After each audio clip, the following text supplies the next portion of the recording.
Buenos días, Edison. Cuéntenos un poco sobre este tema y de qué manera esto representa unas ventajas o desventajas para este segmento.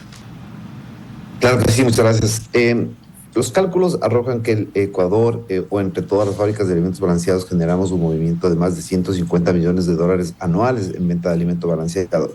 Esto nos lleva a pretender que siendo un poco más de 174 millones de dólares, esto nos lleva a entender que el IVA tendrá una recaudación, o el Estado dejará de percibir 26 millones de dólares anualmente. Sí. Señor Garzón, ¿nos pudiera comentar más o menos el número de cuántas mascotas hay por hogar o en todo el Ecuador, tanto perro, gato? No sé cuáles serían las categorías que involucran un animal de hogar y a su vez la cantidad de niños. ¿Cuánta correlación hay entre estas dos opciones?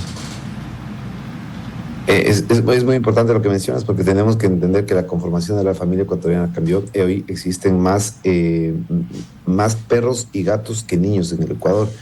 El último censo que se realizó en el año 23, si no estoy mal, arrojó que existen más de 5.8 millones de perros y 2.3 millones de gatos. Estamos hablando de 8 millones de mascotas dentro de una población de 18 millones de habitantes. Esto nos lleva a entender que 8 millones de hogares tienen 1.6 mascotas, es decir, incluso en estadística el promedio diría que no tienen solamente una mascota, sino ya más de una. Y esto es un dato muy importante, ya que si mal no estoy cierto, es la cifra, existen 3.8 millones de niños más o menos en el Ecuador, y esto es un dato muy relevante y un dato que nos debe preocupar, dada el crecimiento demográfico que tenemos en los 110 años. Quizá no tengamos la cantidad suficiente de niños que hagan aporte a temas sociales y demás, pero esos son los datos de las mascotas. ¿Nos pudiera comentar cuánto es lo que consume una mascota diaria y cuánto sería el ahorro que se realizaría en el cliente al finalizar el año?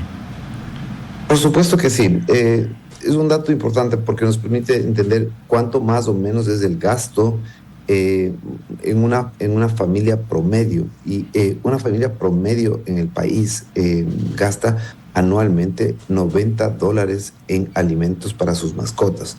Entonces, el impacto que tenga el IVA será, el beneficio no será para mascotas, será para para los dueños de las mascotas. ¿Qué quiero decir con esto? No habrá más consumo, es decir, los perros, los gatitos no van a comer más, porque ellos no entienden sobre el IVA.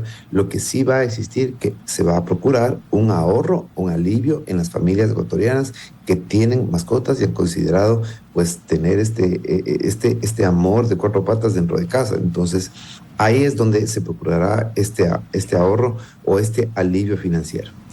Una última consulta, Edison. Hablando ya de hogares ecuatorianos como tal, aquí, por ejemplo, ya Sebastián y José Javier han preguntado sobre cifras que pueden generar unos promedios interesantes, pero ahora quisiera yo tomar un poco de eso y que nos diga, por ejemplo, antes del IVA, un hogar con una conformación tipo gastaba esta cantidad de dinero por hogar y ahora ese hogar tipo que se ubica en un sector, por ejemplo, porque hay que estratificarlo también, por ejemplo, no será lo mismo tal vez en sectores un poco más, digamos, con mayor captación económica que otros. Entonces sí quisiera que nos ayude con esa respuesta de ahora cuánto van a gastar los hogares que tienen un promedio digamos, de población animal en casas frente a antes y ahora.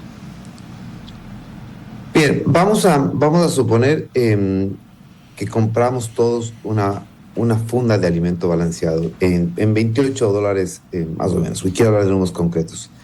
Porque depende mucho del hacer cálculo que tú me pides de la raza, de la edad y demás, pero claro, si compramos una funda que normalmente cuesta en el mercado $28 y tiene ya un componente del 15% del IVA, el precio nuevo de ese mismo empaque va a ser de $25.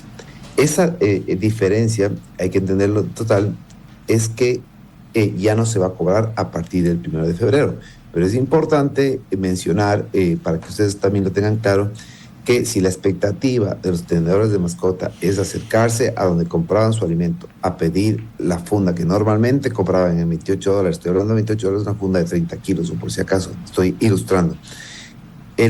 A partir del 1 de febrero, ese mismo empaque de 25 kilos les va a costar 30 kilos, perdón, les va a costar $25. Ese cálculo de esa reducción no pertenece a un 15%. Si la expectativa es decir, vienen las noticias que tiene que valer el 15% menos, no. Lo que está dejándose de cobrar es el IVA, y en el cálculo racional, en el cálculo matemático, representa el 13%. Es decir, la fracción del IVA en el cálculo total únicamente representa el 13%. Y esto lo digo porque muchas personas se están acercando a decir, ¿tiene que costar el 15% menos? No, entendamos que es el IVA, y el IVA representa el 13% dentro de la composición del precio. No sé si me hice claro. Clarísimo. Muchas gracias, Edison, por aceptar esa entrevista en la mañana en RTP. Claro que sí, un saludo con todos ustedes, que tengan un muy buen día. RTP